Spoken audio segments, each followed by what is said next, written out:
Archery Geek Outdoors.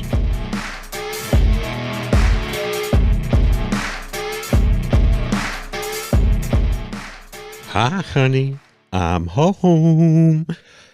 Yep, it's been what, 2.5 months since episode 62.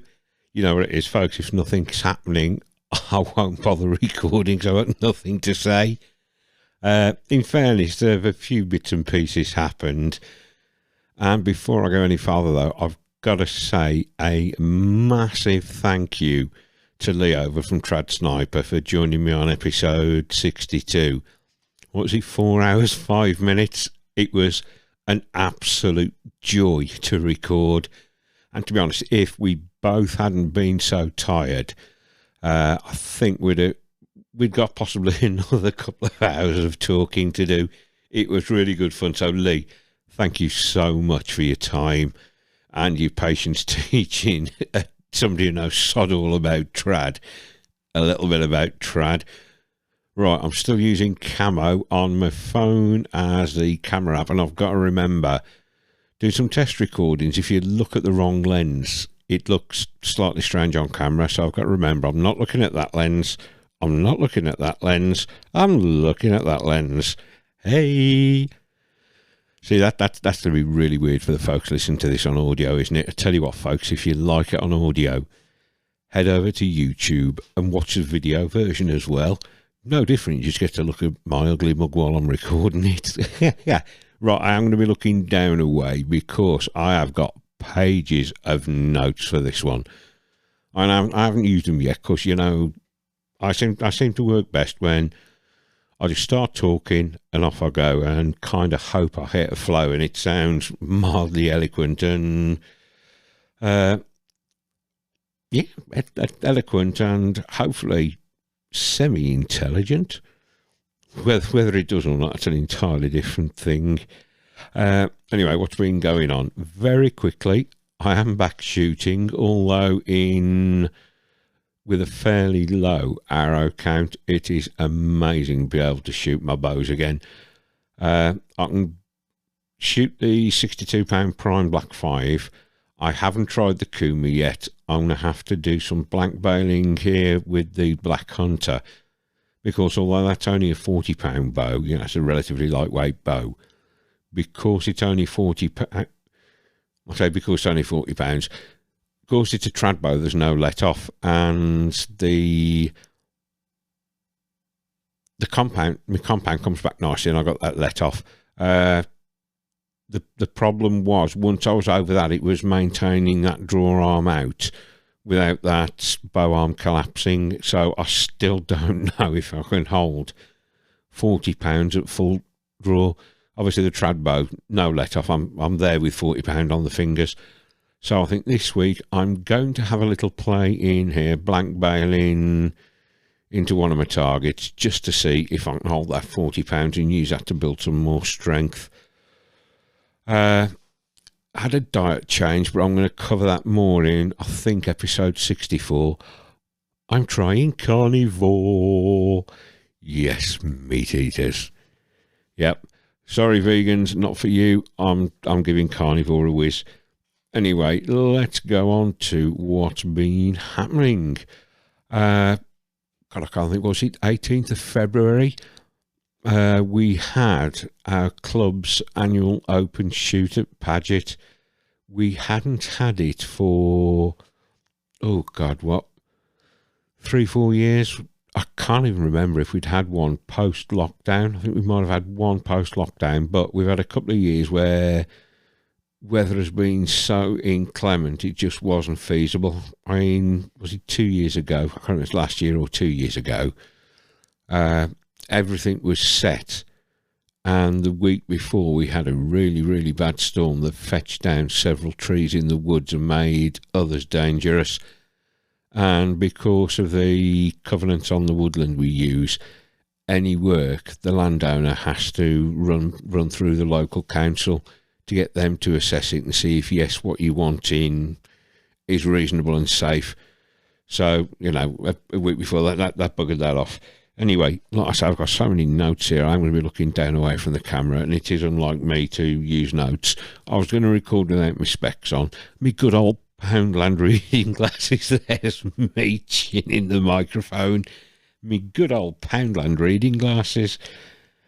So, although I wrote slightly bigger than normal, I've got to use them to read this. Oh, see, looking at these, I'd actually missed something. I'll come back to the open shoot in a minute. I went for my MRI scan on my cervical vertebrae. First time I've ever had an MRI scan. I was first of the day, had to be there at... My appointment was due at 7:20. They asked you to get there 20 minutes earlier. As it was, I got there at 7:05 and took me straight in and put me in.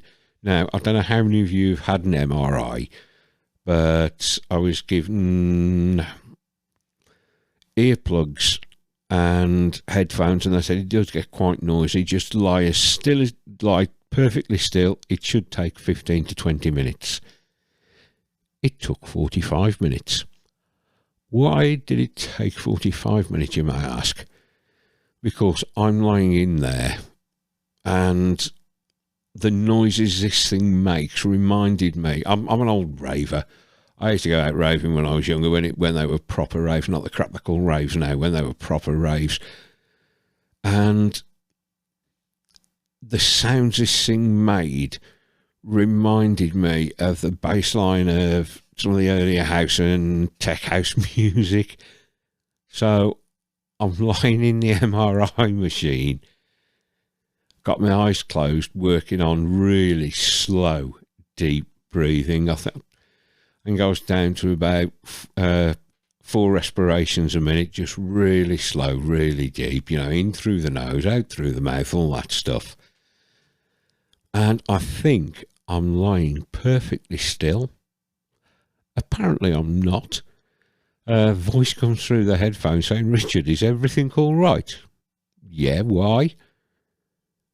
"You're not lying still." I'm thinking, I am lying still. Start again. I'm convinced I'm lying still doing this deep breathing, still nice and relaxed. Hang on, I've just got to make sure that thing is recording. Yes, it is. Just thinking I'm going part way through and I haven't been bloody recording. I'll double check you hit that record button. Start again. It happens again. And gets the third time, gets it completed. Apparently, it looked like I was dancing in the fucking MRI machine.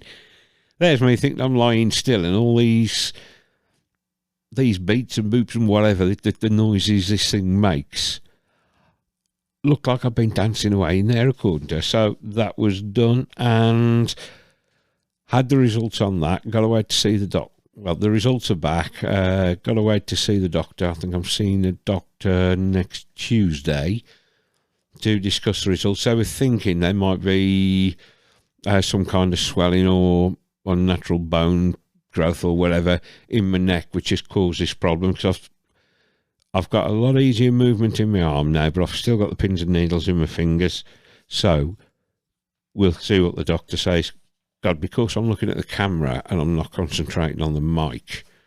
Hang on, I might... There we go. About 3.5, 4 inches from the mic. That should be better. Yeah, of course, I'm concentrating on the camera lens, not the mic. I'm twatting myself. Actually, I've got to turn around and have a look. It is my notebook in picture. No, it's not. Good. Right, yeah. Back to the Paget shoot. Really nice day. We struck so lucky with the weather. I mean, it was chilly first thing. I think I got there just gone 7:30 in the morning. It was muster for 9:30 to first arrows at 10 o'clock. And I got there, just gone 7:30, and the first shooters started coming in not long after I got there. We had 91 booked in for the shoot. Now, because we've got a very small woodland, we're just a smidge over 2 acres. It used to be the place we rent the woods from, they've got the small woods and the big woods. And for open shoots, we used to rent the big woods for the weekend. That we'd be allowed on site beforehand just to look at where shots were being placed. And then on the Saturday of the weekend of the shoot, the 3Ds would go out, we'd test shoot it, do any tweaking, ready for the shoot on Sunday. Then the big woods had to be cleared on the Sunday. But the last time we inquired about renting the big woods for the Sunday alone was in excess of £1,500 just for one day. So it became economically unviable. Anyway, we're down to this little 2.5 acre woods, and in the weeks running up, Pete and Joe had been setting the course, designing the course, ready for laying it. Most of it was laid out. On the Saturday morning, a good few of us were out putting targets out, getting nets ready, general preparation. So on the Saturday afternoon, we could test shoot it and make any fine adjustments. So that was done. Like I say, oh God, here we go. Trying to find my place in my bloody notes. Like I say, because we've only got this small wood, just over 2 acres, we have to do twice round 18. When we rented the big wood as well for the shoot, it was obviously one loop of between 36 and 40. Because of the size of the wood, we can get 18 in. It is possible to squeeze in 1 or 2 extra shots, but the quality of the shots deteriorates then. So leave it at 2 times 18. And for a few years now, we've done it. First round is 18 3Ds. Then second round is paper faces. What happens is whichever target is your 18th target, you lift the 3D up, put it behind the bosses, and they lift the tarp to reveal your paper face. So you got your paper faces there. And we always try and match up the 3D to the paper face. So if you've shot a crocodile or an alligator, you'll have a crocodile or an alligator, something like that. The best one, we had the little 3D stripy pig out, little 3D stripy piglet, and the paper face corresponds perfectly to the 3D. It's a mirror image of the 3D. Now, because of the size of our woods, we're limited on the length of shot we can get in to get 18. I think up till this time, the longest shot we'd had was around 42 yards. That was as long as we could get. This time round, we did a little bit of playing around with the paths.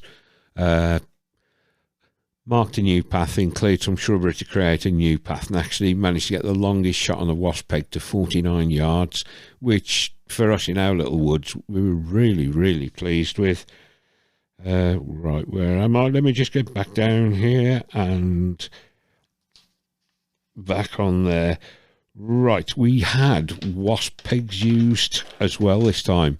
Not on every target, just on targets we thought it'd be worth putting a wasp peg in on. Wasp pegs, like I say, the longest shot was 49 yards. The shortest shot was 2 yards. That was on a little 3D partridge and then a partridge paper face. It was 2 yards on the 3D and 3 yards on the paper face. But I love short shots. A lot of people won't practice for shots that short. Yeah, say 2 yards to 49. Hang on, let me just get back. See, I'm umming and ahhing so much here. Yeah, I think this was the third time we'd used wasp pegs. The very first time we used them, we didn't use them. This time and the time before, they were for sighted archers, which is what most clubs do. The very first time we used them as a risk-reward shot. And as it was, we said sighted archers must shoot wasp pegs. Anybody could have shot them if they wanted, but the only archers that had to shoot from them were the sighted archers. Excuse me a moment, folks. I have to get a sip of my coffee. Hang on a minute. I got to show you my mug.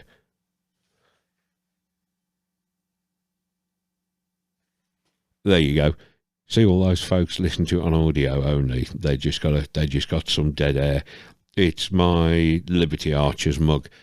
They'd got them on sale last year down at Liberty, and I said, right, I'm going to buy one of these. And in the end, I won one in the raffle, so that saved me £8. But that is my favourite go-to mug. Hang on a second, let me just get a sip of this coffee.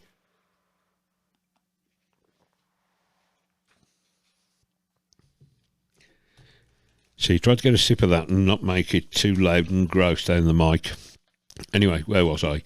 Yes, the very first time we used wasp pegs even, they were a risk and reward shot. Anyone could shoot them. But if you chose to shoot from the wasp peg, that target became a 1-arrow target. With NFAS, you've normally got up to 3 arrows per target. You first score an arrow, you stop shooting, but you're allowed up to 3. If you chose to shoot the wasp from the wasp peg, you were only allowed 1 arrow. If you missed with your first, there was no second and third. The reward was you got double points. So whereas first arrow you'd have like 24, 20, 16, it was either 48, 40 or 32. That's it. And we'd only put them maybe 5-6 yards beyond the standard pegs, and the number of people that decided to take the risk or reward. And we had one person say, oh, but if you want to win, we felt forced into shooting it because somebody before us shot it, and if we wanted to win, we had to shoot the wasp. These are £2.50 medals, folks. Ain't worth getting that serious for. This is a Sunday out with your mates, having a laugh in the woods. I like that. I like that theory, the risk and reward. You could either have the option of, if you missed it, not shoot from the wasp and have up to 3 arrows if you needed them, or play the game, take a punt from the wasp. You've either got double points or you got nothing. You know, the old double or nothing. I like that way, but anyway. Back to where we are. Right, hang on, let me get through these notes again, folks. We also had the most amazing 3D target. We'd had one once before, but this time was this was bob on. It was built using pretty much the same equipment as last time. A couple of A-frames, a 3D on a wooden trolley, some casters, a ladder as the runway rather than a zip line, and a bucket of stones. The bucket of stones was used as a counterbalance to control the speed of the target. It was done between 2 holly bushes, so you got this lovely little window to shoot through, and I think it was what, maximum of 10-12 yards, single arrow shot only, and that was the only target where you didn't go to a paper face. For the second round of 18, you had the same one again, and that went down so well. Folks loved shooting that. If you head over to the Archery Geek Outdoors Instagram page, plug, shameless self-promotion, head over to the Facebook page, Instagram page. There's a slow-mo video of Rob from Off the Arrow Shelf shooting that very successfully. I think I've put a video up. That's in slow-mo. They say don't get an idea of the true speed. Then, just before the target was being stripped down after the shoot on Sunday, I took a video. I'm not sure if I've put that on Instagram yet. If not, I will have to get it up there. Of me stood behind the bushes, and you can actually see the actual speed it rolled down. But it was an absolutely lovely piece of redneck engineering by Loz. It was really, really good. Right, where they are. Yeah, I said targets ranged from 2 yards to 49 yards from the wasp peg. That longest one, 49 yards, if I remember rightly, it was a Barbary sheep. That caused a few problems for some folks. The partridge, the non-wasp pegs were farther back.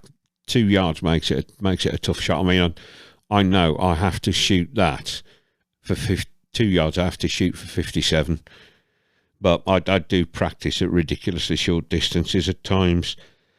The red pegs ranged anywhere from 6 yards to 40 yards, and I think our youngest shooter on the day was 7, which was really good to see. The yellow and the orange, we tried not to get them too close, but the farthest one was 15 yards, and if they needed second or third arrows, they could move forward from the yellow onto the orange. You don't want anybody to come away blanking. You're not trying to defeat people. You want at least one peg they can hit from. It's, so that they'll go, adults will go the red, white, blue, or wasp, white, blue. Yeah, make the first peg difficult, but you want every target to be achievable. And we had so many smiles, so much laughing in the woods. I think it went down really well. Now, obviously, this is from the point of view of the club hosting. If you'd like to know how it was for a shooter, if you want to hear it from a competitor's point of view, we were fortunate enough to have Rob Jones from Briar Rose, who runs the Off the Arrow Shelf podcast and website, come and shoot. I spent the day I was marching. I spent the day walking around with Rob, his wife Sharon, their little lad, and I think it was Pete and Phil from Leafer. Gents, if I've got your name wrong, so I do apologise. And this gorgeous Groodle, which is a golden retriever poodle cross, named Murray. He was such a well-behaved, beautiful dog. And I think we got 3 dogs on site that day, and they were all wonderfully behaved. Yeah, we got Murray, we got Dave's retriever. Sorry, yeah. I can't remember whether Paddy's a retriever or a Labrador. I think he's a retriever as well. And there was a Springer on site as well. And all 3 dogs were so well behaved. Anyway, back to where I was. If you want to get an idea of what the shoot was like from a competitor's point of view, Rob's actually done a podcast shoot report over on Off the Arrow Shelf. What I'll do is in the show notes, I'll actually put a link to episode 90 of Off the Arrow Shelf where he goes through the shoot report.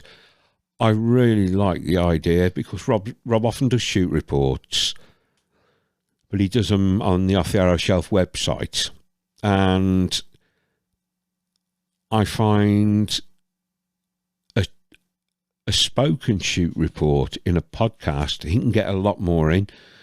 He's just done his second podcasted shoot report from Black Arrow last weekend. And again, there is so much more detail that can be got in, and they're a really, really good listen. So what I'll do, like I said, in the show notes, I shall drop the link to episode 90, and then you can pick up all the rest of Rob's shows. Like I said, we were very, very fortunate with the weather. It was warm and sunny for the majority of the day. Sorry, folks, I have to keep looking down at these notes. Actually, I wonder if I can... No, because if I do that, it's going to flap over. Mind you, I can read them surprisingly well here. Like I say, we had really nice weather. I think it was about 4 o'clock. We were all done. Out of the 91 booked in, we only had 4 no-shows, which isn't bad. I've got to say a massive thank you to the folks doing catering as well. And obviously it's a big thank you to everybody involved in the day. All the Paget Club members that were there helping out, the shooters that took the time to come and shoot the course, and in particular the catering. The catering was really, really good. It was initially Leah and Lindsay going to do it. Leah got called into hospital on the Saturday for an operation. There'd been a cancellation of one she was due, so they pulled her in early. So good old Johnny Bucket, And Joy helped out with the catering. I mean, what do we have on? Bacon, egg, sausage at breakfast. We got chili, jacket potatoes, pulled pork at lunchtime, plus the biggest selection of cakes I've ever seen. You know, it was really well received. So I've got to say a massive thank you to everyone involved, from the Paget members to all the shooters that came. It was an incredible day, really enjoyable. Right, let me just grab another sip of my coffee, please. Hang on a minute. I'm going to turn it round like this. Oh, there we go. There's the mic cable. And put it up again like that. Bigging up the Liberty Archers. Oh, bookings are now open for Liberty's 2-day summer shoot as well. They opened on the 1st of March. It used to be 1st of May. Bookings open, of course. Liz from Paget, she'd have everybody's details. And she'd be sat at her laptop at midnight as it turned the 1st of May. So I used to get so many folks try and book in that by midnight they'd have been fully booked. You know, it'd be nice to see shoots like that again, where within 30 minutes of information going up, they're booked. It's so good for clubs, so good. I keep thinking I'm looking at the wrong lenses here, so remember that lens there in the corner, the standard lens. Hang on, folks.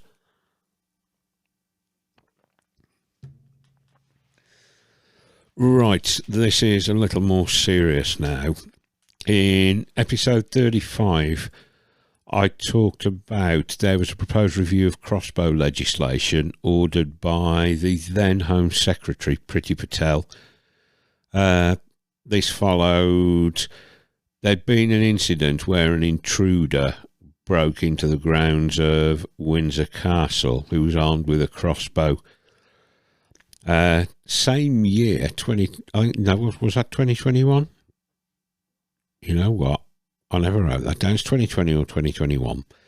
Anyway, same year there was an incident where somebody armed with a crossbow broke into a couple's home, murdered the guy, seriously injured the woman.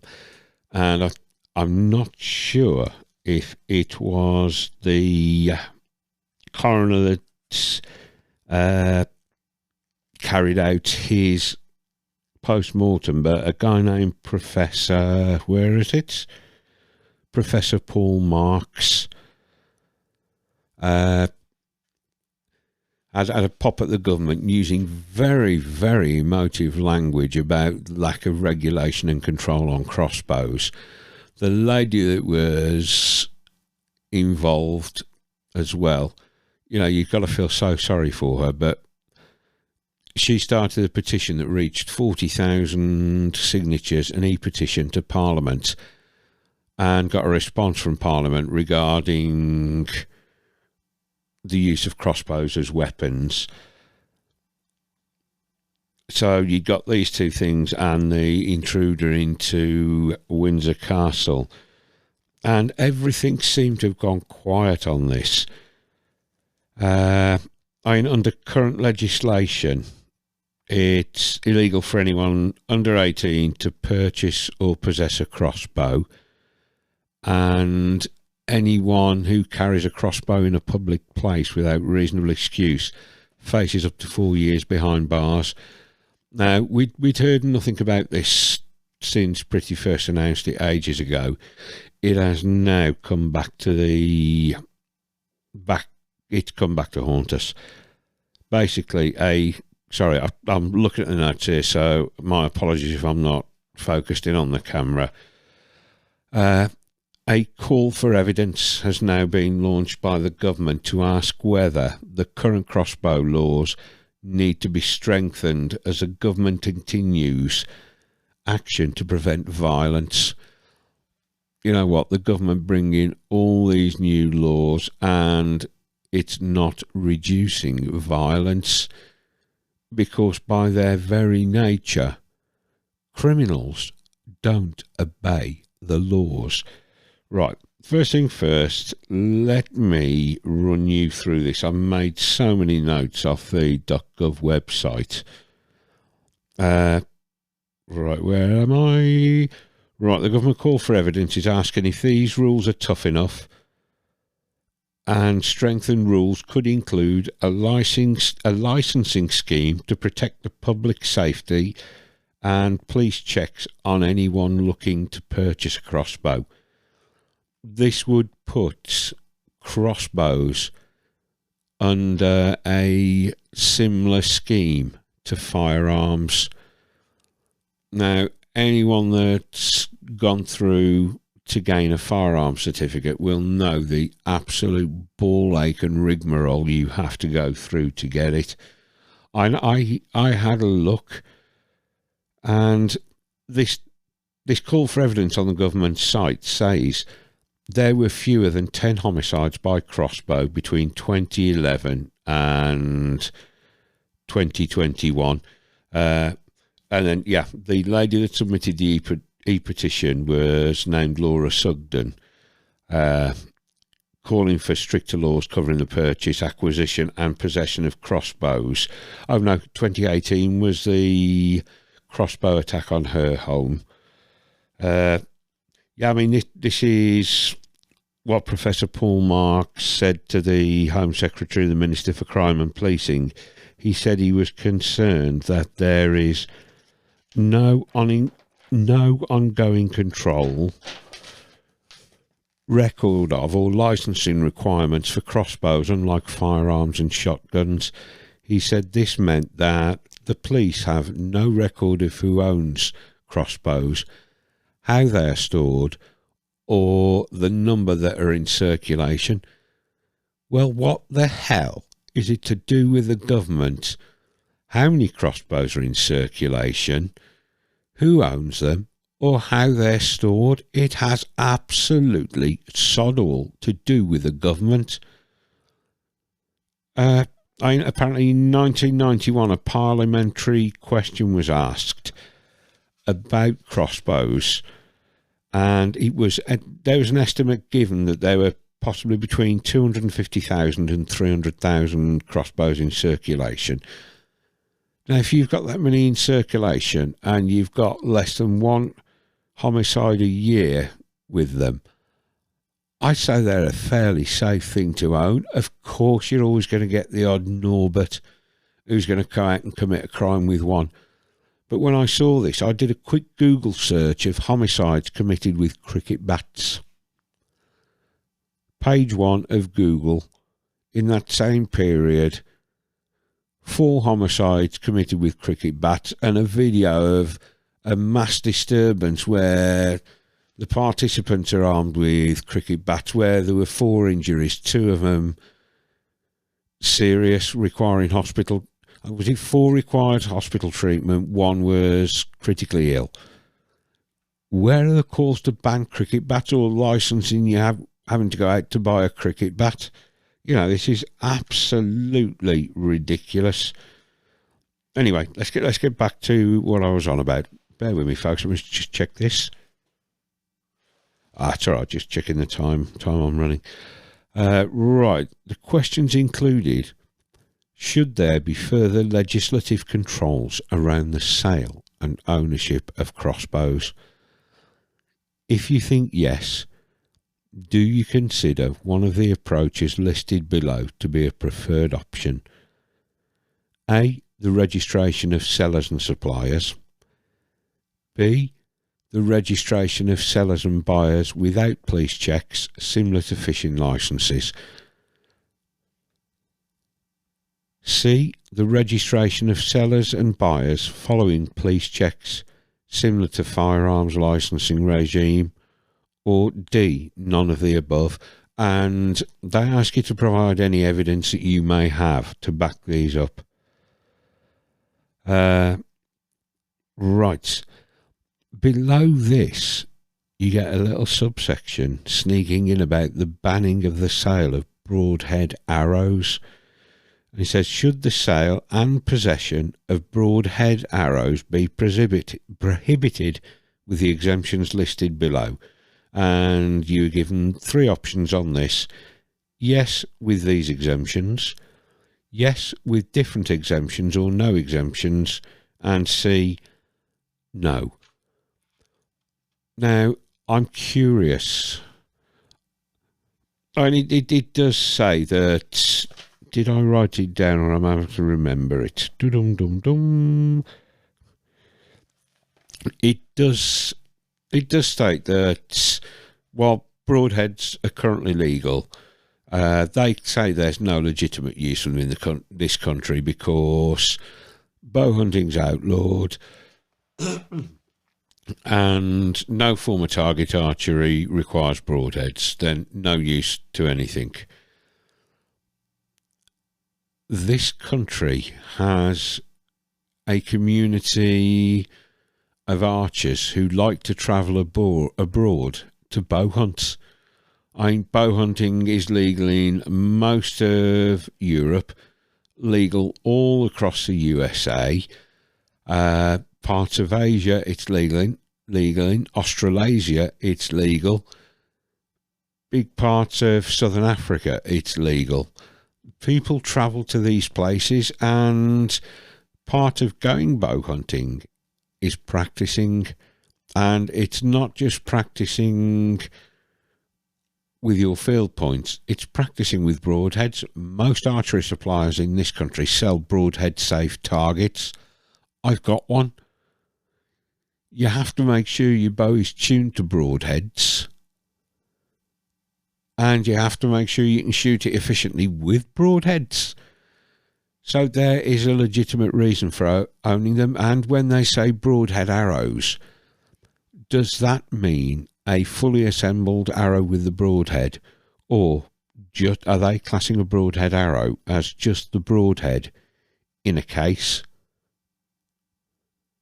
You know, it's so ambiguous. Anyway, back to this. It also asked, do you purchase or have you ever purchased broadhead arrows? Well, I've purchased broadheads. I've never purchased a broadhead arrow because I buy everything separate and build them myself. And then they give 6 exemptions which could apply if a prohibition order was brought in.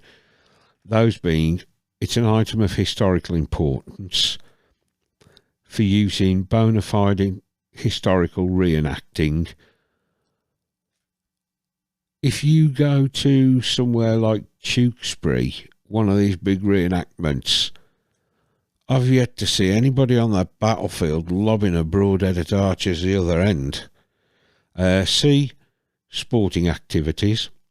D, for use in film and theatre.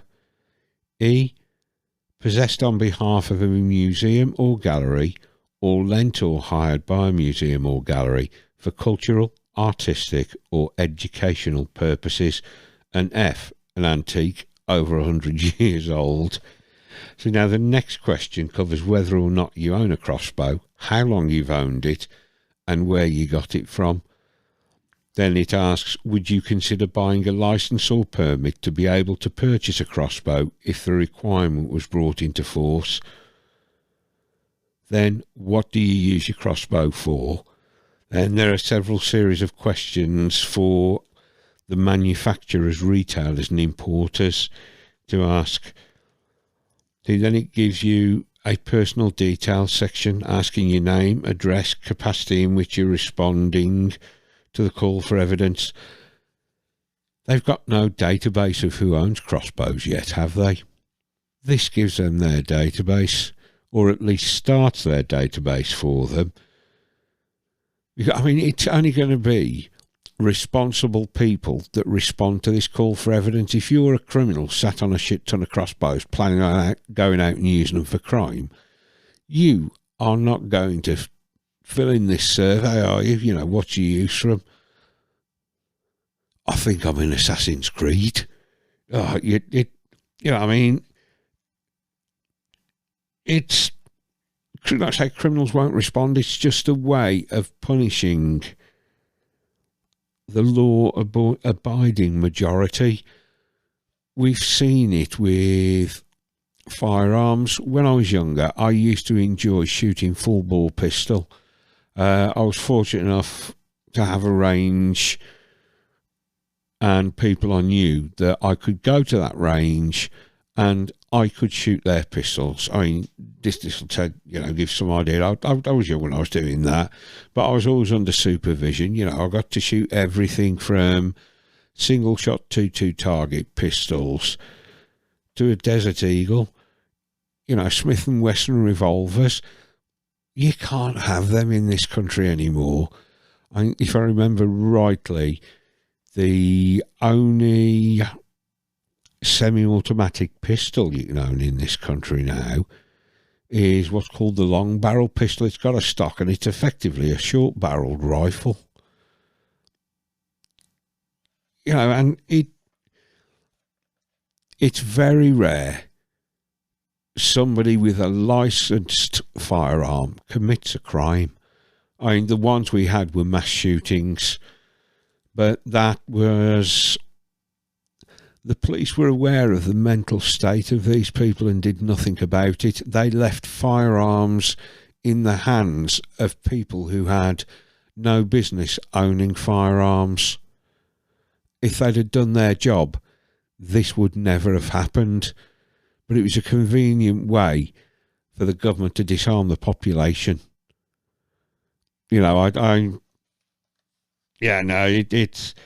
I say criminals don't abide by the law.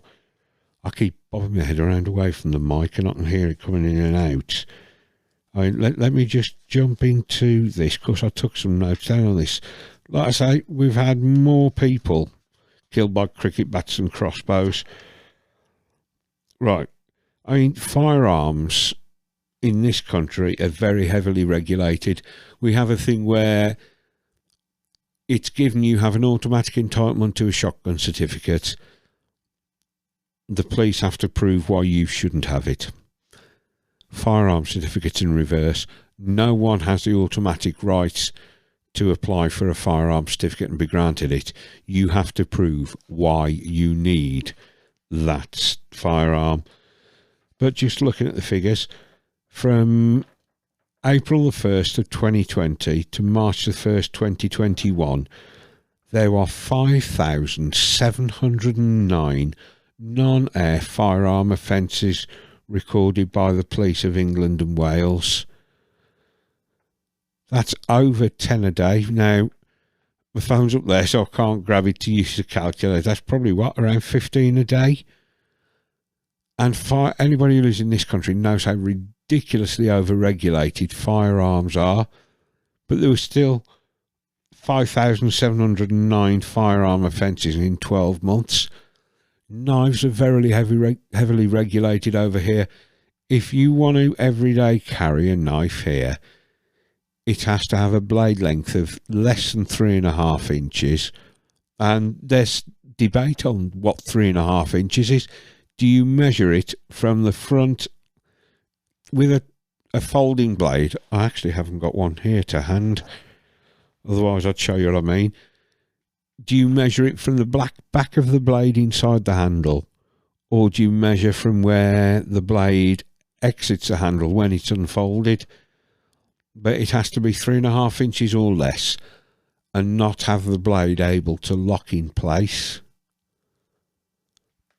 You're caught with a fixed blade unless you've got a bloody good excuse to have it. You're being prosecuted.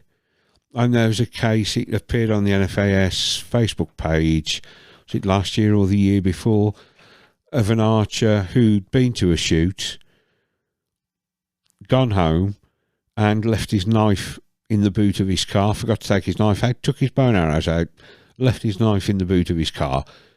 He said he was pulled over. The police asked what the knife was for. He told them. They said, "You're on your way back from the shoot?" "No." "Now?" He said, "No, I forgot to take it out of my car." He was reported for possible prosecution.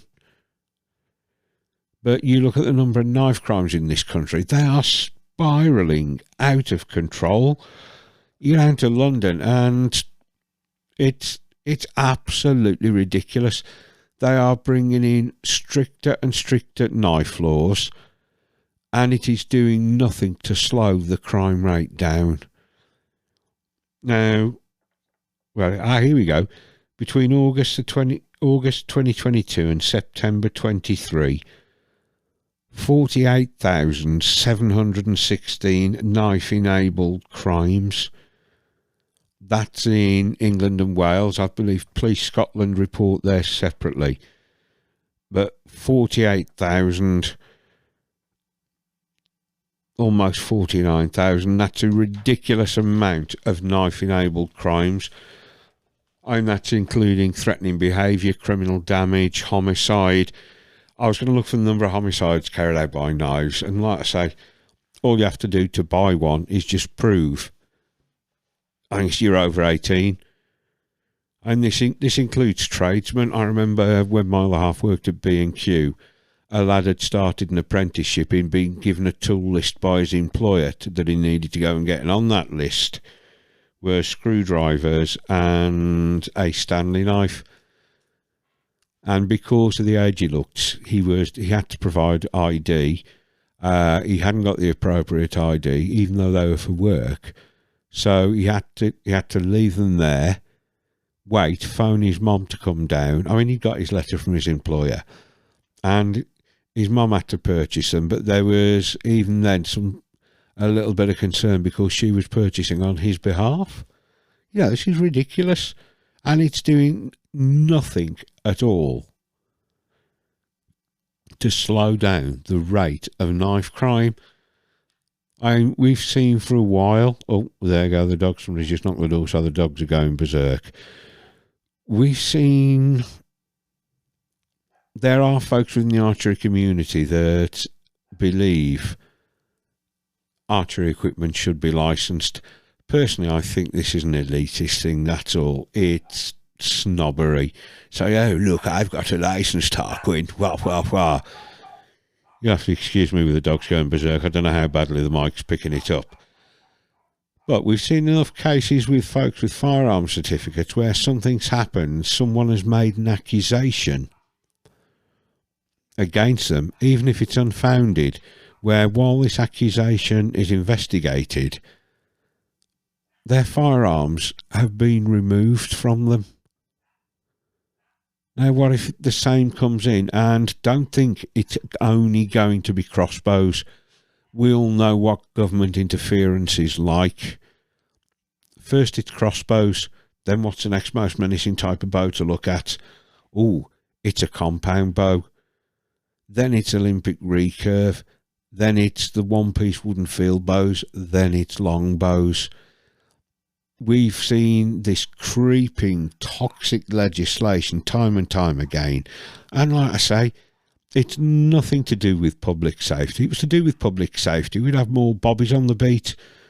We wouldn't have very restricted numbers doing nothing but cruising round in cars. You know, it is sod all to do with public safety. It creeps in insidiously into everything. Like I say, we've seen it with firearms. And for God's sake, look at Scotland. In the rest of the UK, I'm not sure now. Firearm laws in Ireland are very, very different, obviously, because of the political problems that have gone on there.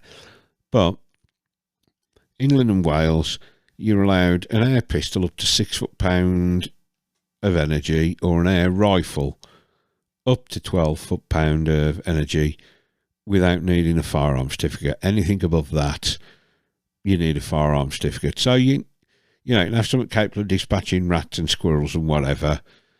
You have to be... I should look this up. When I had my air rifles first, I had to wait till I was 17 to be able to buy one. Because you weren't at 14. You could... I think you're allowed to borrow one at 14. I can't remember it. It's been many, many years ago, that has.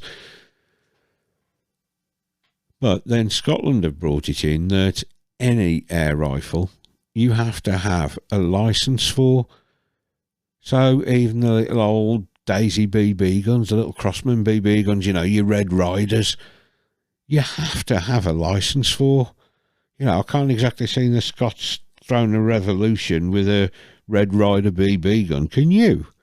But this is the kind of shit that governments do. It's not one particular political ilk. It's all governments seem to be constantly overreaching for more and more legislation in the so-called name of safety. Well, folks don't feel safe because A, the police don't respond to crimes.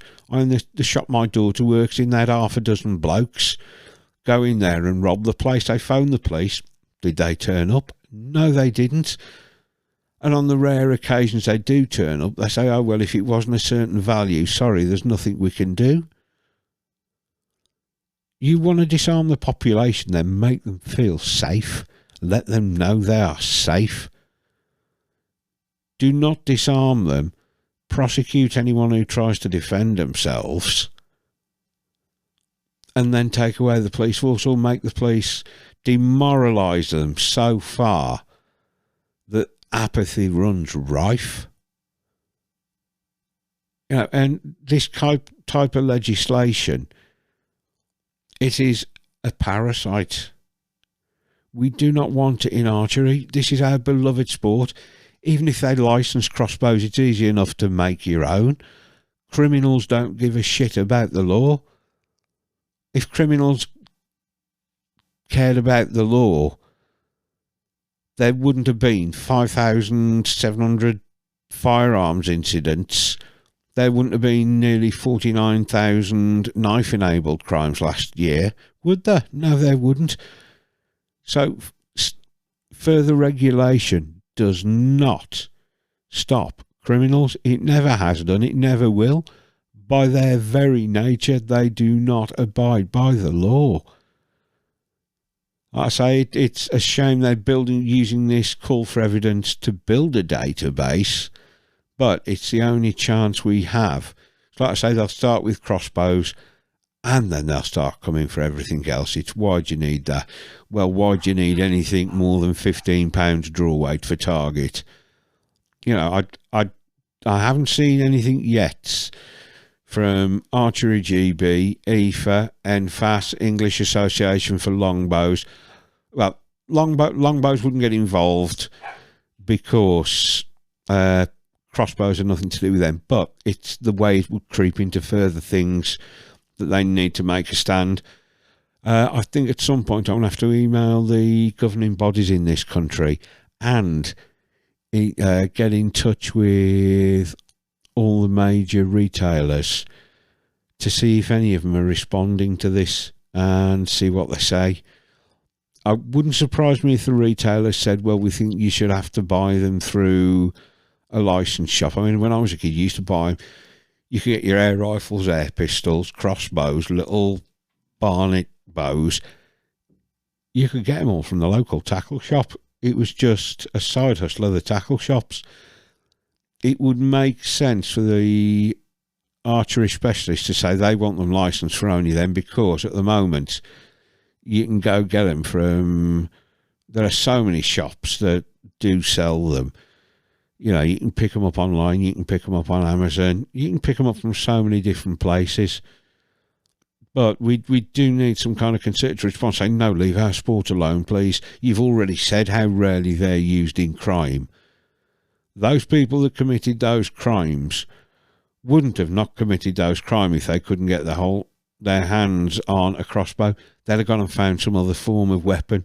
So are you going to outlaw house bricks? Are you going to need a license to buy house bricks? Going to need a license to buy a baseball bat or a cricket bat or a set of golf clubs? It's absolutely ridiculous. We do not want the government interfering in our beloved sport. Leave us to it. The only people it will hurt are the law-abiding majority. I mean, what about folks that were maybe stupid when they were younger, got a conviction for something when they were younger? They've grown up, they've matured, they're now law-abiding citizens.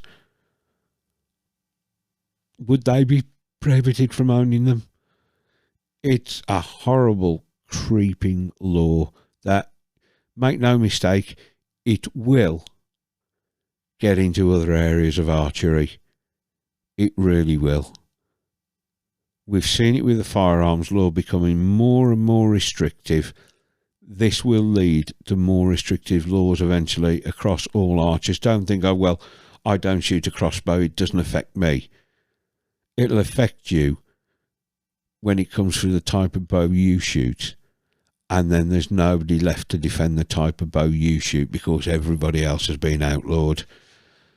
I'll drop a link down to in the show notes to this call for evidence. It gives you a link to go and fill it in. Like I say, it's a shame you have to put so much in so they can build a database already. You know, it's a shady act, isn't it? Saying we haven't got a database, we're thinking of bringing in legislation. If you want to protest against it or even support it, you have to give us all your details. They're using this as a way of building a database, which I think is seriously wrong again. It's government overreach. But anyway, I think that's enough of me ranting off on one. Oh, I want to give a shout out to Shaq over at Five Boroughs Outdoors in New York. He started building custom arrows. I'd followed him for a while under his full-time grind. I think I heard about him on, I'll have to have a look. I can't remember the name of the podcast. He was based in New York City, and he was mentored by someone on another I'd heard on another podcast who'd been mentored by someone that ran the podcast, and he was on about mentoring folks to come into hunting. He's an awesome guy. Like I say, he started building custom arrows and making custom arrows for folks. The wraps he uses is I've never seen as many original wraps as these. Hang on a minute. Oh God, it's just a computer bleeping to say privacy updates. He builds amazing custom arrows. He really does. Some of the most original wraps I've seen. And God, that dog's doing my head in now. Yeah, he does. He puts the hard helical on these for Broadheads, and I love seeing a hard helical. I'll tell you what, I think I need to gaffer tape that dog's mouth. Jesus, sorry, the daughter's at work and they lie in her room, and Dot is a little bugger when she wants to get going. And no, I'm only joking about gaffer taping her mouth, folks. I wouldn't really do that. Yeah, back to Shaq. He's building more and more sets of arrows. They are amazing to look at. I love looking at his Instagram posts of the stuff he's built. Give him a follow, folks. If you're in the